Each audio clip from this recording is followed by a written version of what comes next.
Hi everybody, it's Jennifer. I'm super excited to bring you this little series for the holiday season on games. Last year I did a video on games for fun and learning.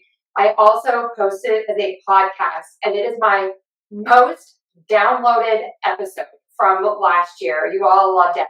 So what I'm going to do this year is this is a mini series going to have classic games today, games for language, games for younger kids, card games, and even some books that kind of are in the game realm.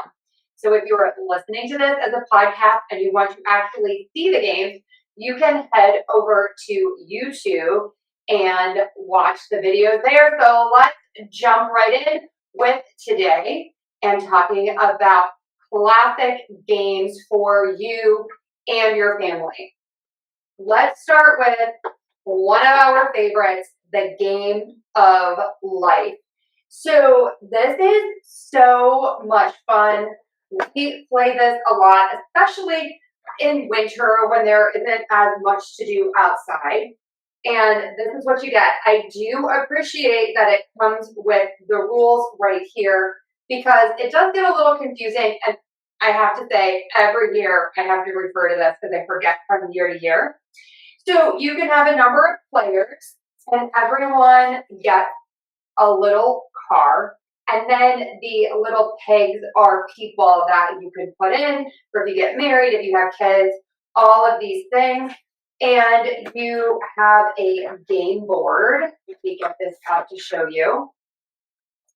And you travel around the game board and you want to get all the way to the end. So you start here, you pick a career, whether you want to go to college or not.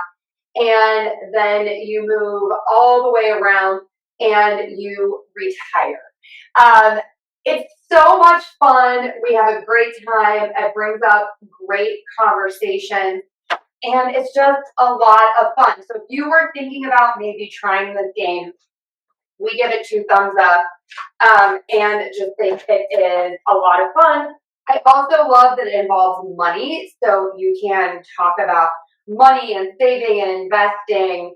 And it's just really interesting. And then you also talk about like the other decisions in life. Do you want to go to college? Is it worth it? Do you want to have children? And all of these fun things. So it's just really welcome conversation. Game of life.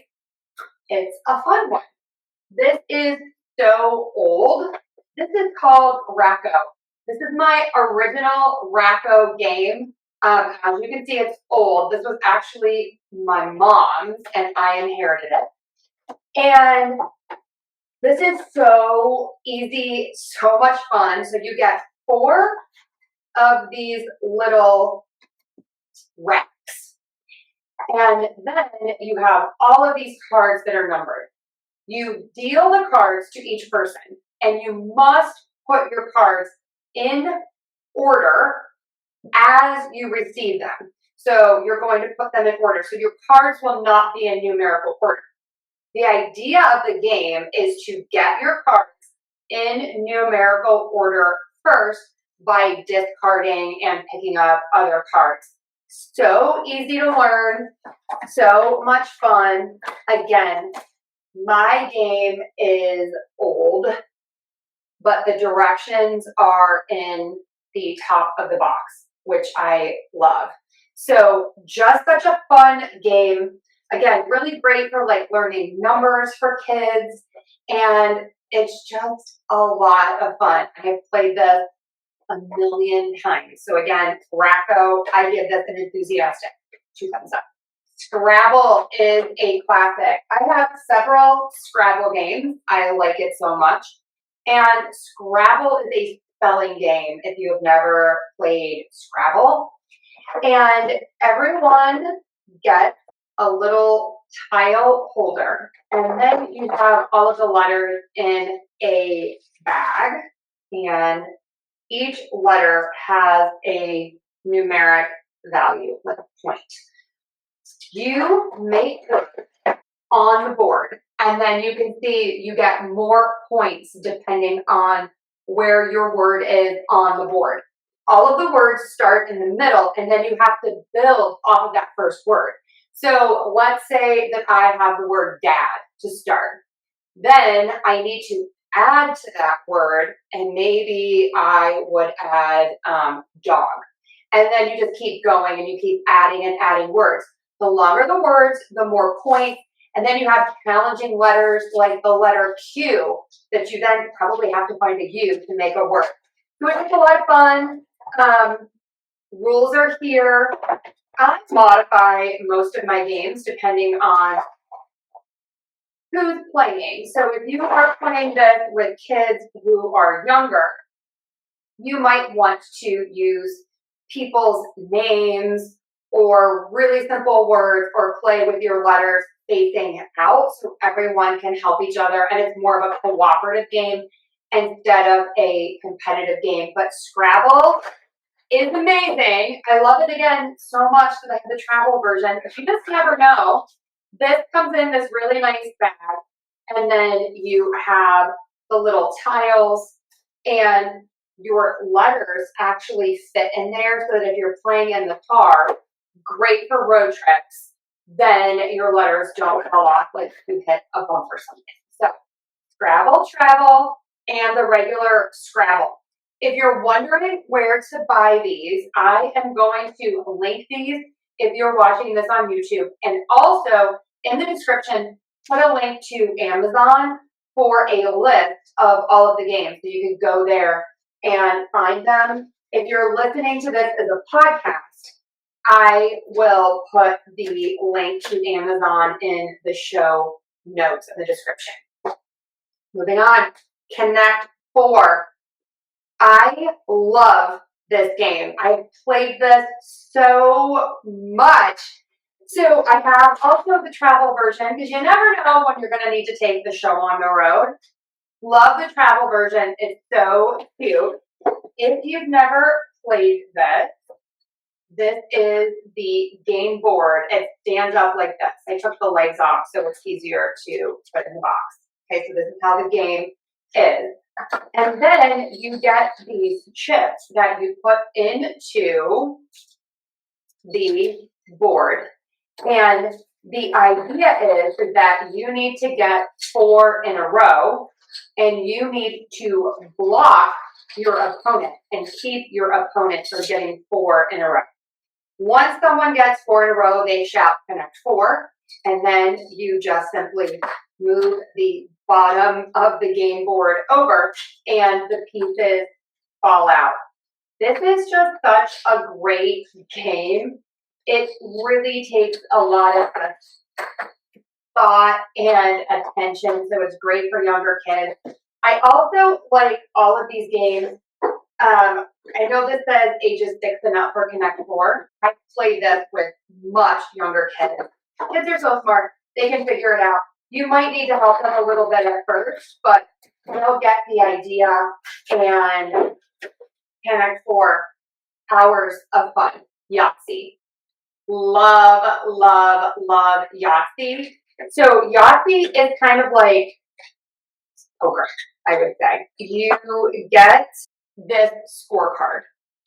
And as you can see, if you're watching this, you have to get things in a row. So you could get a lot of ones, or you could get 3 of a kind, 4 of a kind, a full house, a small straight, a large straight, or a Yahtzee, which is 5 of a kind. And you have a bunch of dice in here. Let me show you. So you roll the dice. I'm actually missing a die. This is crazy. So you roll the dice, and then you say, okay, I'm going to use all of my ones for this hand, or I have a small straight. And then once you get your card all filled in, or whenever you want to finish the game, then you add it up and you see who won. It also comes with little pencils. And I just like this little detail. I love that you can use the card on the front and the back, and you can use it for multiple games because you just keep moving across. so much fun. Again, I played this game so much as a kid. Just one of my favorites. We were kind of a big game family. I did not bring my Monopoly. I will link that. My Monopoly is old and looks gross. But that is such a fun game too. If you've never played that, you buy different properties and you just keep going around the board and charging rent and you pay for things and it's just a fun. Okay. When you know, you know, Uno. I really like so many games, but this I think is the ultimate game. It's a card game. It's easy to carry. You can see I have the fancy metal case for it. Uno is incredible. So you can play with 2 or more players. I've played this with like 6 people and it's just a riot. It's so much fun. So the idea is to get rid of all of your cards. And the person with the least amount of points wins. So you have to put down a card or discard a card that matches the discard pile, whether it's the number or the color. But then in here you have fun things like you skip a turn or you have to pick 2. There is also a wild card, just a regular wild card. There's a reverse play, and then there is a wild card +4.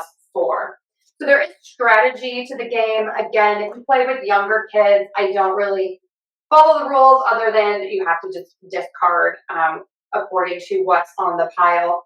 And then there's always discussion. I don't know how you play in your house if you play this. Do you keep choosing a card if you don't have anything to put down? Or do you just take one and then go to the next person? It just kind of depends. If you are playing with younger kids, might I suggest these card holders? These are great for anyone. So basically, any card game, you have these, and then you can put your cards in here, and you don't have to hold all of the cards. I do love that these fold up for storage. These are great. For anybody who has trouble holding the cards, especially little kids, absolutely love these. These make a great gift. Okay, everybody, let me know, what is your favorite classic game to play if I didn't talk about it today? Let me know in the comments. Thanks so much for being here, and I will see you tomorrow for some more game fun.